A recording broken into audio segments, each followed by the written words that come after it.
आज देश भारत पाक के बीच वर्ष 1971 में हुए युद्ध की स्वर्ण जयंती मना रहा है। इस मौके पर लोकवाणी टीम ने 1971 भारत पाक युद्ध में बांग्लादेश में अपना जौहर दिखाने वाले राजपूताना राइफल से वीर योद्धा नायक नरबे सिंह भाटी से विशेष चर्चा की। भीलवाड़ा के शास्त्री नगर में रहने वाले नरबे सिंह भाटी 1971 ही नहीं बल्कि 1962 व 1965 में हुए युद्धों में भी भाग ले चुके हैं। मूल रूप से अजमेर जिले के खरवा के रहने वाले नरबे सिंह भाटी अभी भीलवाड़ा के शास्त्री नगर में रह रहे हैं। उनके पुत्र राजेंद्र सिंह भाटी आरसीएम में जनरल मैनेजर के पद पर कार्यरत हैं। नरबे सिंह राजपूताना राइफल्स में नायक रह चुके हैं।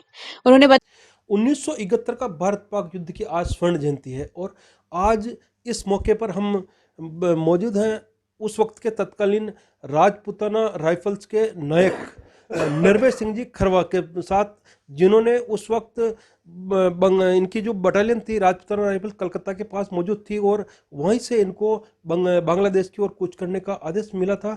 और इन्होंने 1971 का जो भारत पाक युद्ध था उसके अंदर इन्होंने भाग लेकर अपना जौहर दिखाया था और इसी विजय गाथा को आज हम इनकी जुबानी सुनना चाहते हैं। इसी टाइम रात को सूचना मिली, बटालियन तैयार हुई। पहले सबसे पहले तो हमारे मंदिर जाते हैं, मंदिर के पंडित जी है वो अपने भजन बोलते हैं और सब तैयारी के उसी टाइम वो आदेश मिल जाता है कि तैयारी अपना आप सब हथियारों को लेने के लिए कोत पे जाते हैं। कोत का दरवाज़ा खुलता है, हथियार अपना अपना लेके और फिर आगे एडवांस करते हैं। इस युद्ध की अगर बात करें 1971 में युद्ध हुआ था भारत बांग्लादेश, उस वक्त आप कहाँ मौजूद थे? आपकी बटालियन कहाँ थी? डिस्ट्रिक्ट कलकत्ता के आसपास थी जी। फिर कैसे आदेश मिले? एकदम यहाँ लड़ाई का आदेश मिलता है, बिगल बजती है, बिगल के ऊपर सब इकट्ठा हो जाते हैं, फटाफट बगाबग। ठीक है। फिर कितने दिन तक का युद्ध हुआ? कहाँ पहुंचे फिर आप उसमें? फिर लड़ते लड़ते 2-3 दिन लगे, फिर ढाका पहुंचे हम।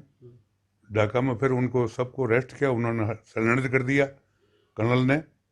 सरेंडर के बाद में फिर ढाका में रहे मस्जिद में, खूब लंबी चौड़ी मस्जिद, यू नो। उस वक्त और अब जो सफ़र है कैसा अनुभव करते हैं? क्योंकि अब एक हथियार भी है और बहुत सारे सेना ने भी बहुत सारी अपनी खुद की एक जो हथियारों की प्रोडक्शन शुरू कर दिया है। उस वक्त की स्थिति अब की अगर मानते हैं तो कैसा क्या चेंज मानते हैं? नहीं, ठीक रहता है वो तो। हथियार अपने पास ही रहते हैं, हथियार लड़ाई के अंदर राइफल अपने पास ही रहते हैं। ड्राइवर हो कोई भी हो, हथियार तो साथ ही चलेगा। बिल्कुल। तो ये थे तत्कालीन लांस नायक नरेब सिंह खरवा, जिन्होंने 1962 और 1965 और 1971 तीनों युद्धों में भाग लेकर जो भारतीय सेना के कंधे से कंधा मिलाकर इन्होंने 3 जो युद्ध थे उस वक्त के लड़े। और साथ ही जिस प्रकार इन्होंने बताया कि 1971 के अंदर करीब 3 महीना ये बांग्लादेश में रहकर जो भारतीय सेना के साथ कंधे से कंधा लड़ाकर जो पाकिस्तान की जो सेना थी उसको घुटने टिकाए। लोकवाणी के लिए मैं भिलवाड़ा से प्रहलाद तेली।